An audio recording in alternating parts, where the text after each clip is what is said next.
It is no joke that supposed to culture is sneaky. It is sneaky and it's everywhere. And I think I've expressed that here to you on a number of different occasions, but it's even more sneaky than you would have initially thought. And it comes from everywhere. You see supposed to culture influenced in the media. You see it, through social media, through television, through movies. It's everywhere. But this one takes the cake. So I was watching, as one does, the new Wednesday show on Netflix. I have always been obsessed with the Addams Family for some reason. Like anything Addams Family, even the cartoons, like I can't not watch it. I watched like the original black and white show, that and the Munsters, both. I love them both. I don't know what it is. It's just a guilty pleasure of mine. So I'm watching the show and I know that there are a myriad of young girls and individuals that are watching this. There are people my age, obviously, but there's also younger girls as well, too. And something I found very interesting and a very sneaky dig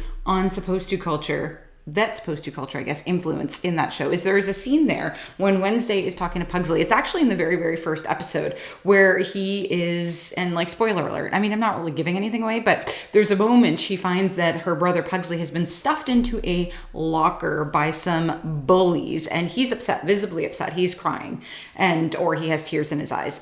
And she looks at him dead in the eyes and says, "Don't be emotional. If you're emotional, you're weak." And I just was like, and I thought to myself, here we see it again. Here's that influence of supposed to culture coming up again. Now, obviously, there is something to be said about like having creative influence and, being a director and trying to come across as a specific type of character or individual or whatnot. But like, we have to remember that young ears are watching this stuff. And when they hear that kind of messaging, and especially right now, like that specific actress and the show is getting so much media attention, so more and more people are going to be watching it. And that's like almost the first interaction that is displayed. That if you have emotions, you are weak and you need to shut them down. And I thought to myself, oh my God, no. And I'm a big believer that our emotions are a beautiful part of the human experience, is a beautiful part of who we are, and we should not, here I am saying should, even though I hate that word, but we should not feel like we have to bury those emotions because it is a sign of weakness. No, X. Again, this is more of that supposed to culture that is, sort of exploiting us, especially as empaths. And if you identify as an empath, I absolutely identify as an empath. It's like, that's a part of who we are. We feel things so deeply. And if the messaging coming from popular TV shows or social media or whatever the case may be, the news, if the information that we are receiving constantly, even if it's subliminal, because for me, I picked that up right away because I've ripped the blindfold off of myself, and I can really see these influences and how they are having an impression on us. I can't speak this morning. I'm too excited. This is like way too much energy for me. But now that I can see it, I see it everywhere. And it's like, wow, no.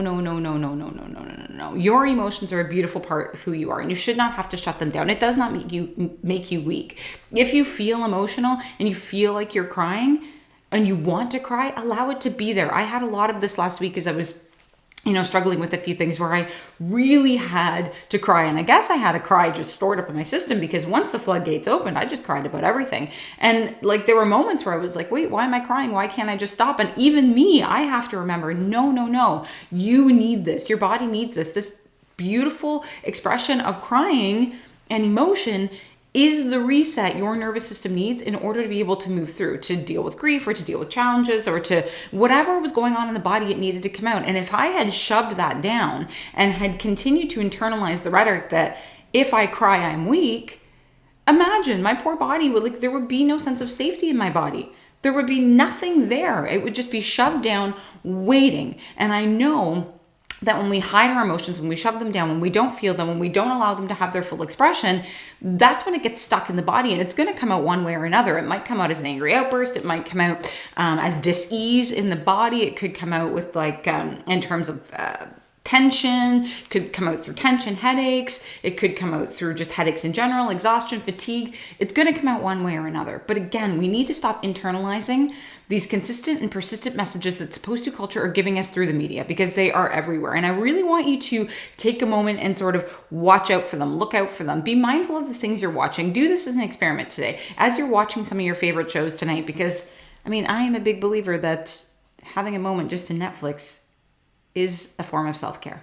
Okay. So as you're watching some of your shows tonight, or as you're, perusing social media, or you're on TikTok, or whatever you're doing, because I know we're all doing it, just pay attention to these messages, these "you're not good enough" messages. You should not be doing this. You should not be feeling that. You should not do this. You should do that. All of these shoulds, these kind of minor subliminal messaging, keep your eyes peeled for it and share it with me. If you come across one, let me know in the comments, because I would be really interested to hear what your thoughts are and what you experience, because it is everywhere. And I am doing everything I can in terms of what I can do in my own personal client work or here in the community, as I talk to you really openly here, to fight back against supposed to culture, to have you feeling like you are worthy just as you are, even if that means you're very, very emotional, deeply emotional. That does not mean you're weak. That's a beautiful part of your soul that's being expressed, and you should be safe enough to do it. I've used a lot of shoulds today. I'm being a should hole this morning, but it's true, but as I'm saying the word should, it's like, it's because of this influence of supposed to culture that we don't feel safe enough to be who we are.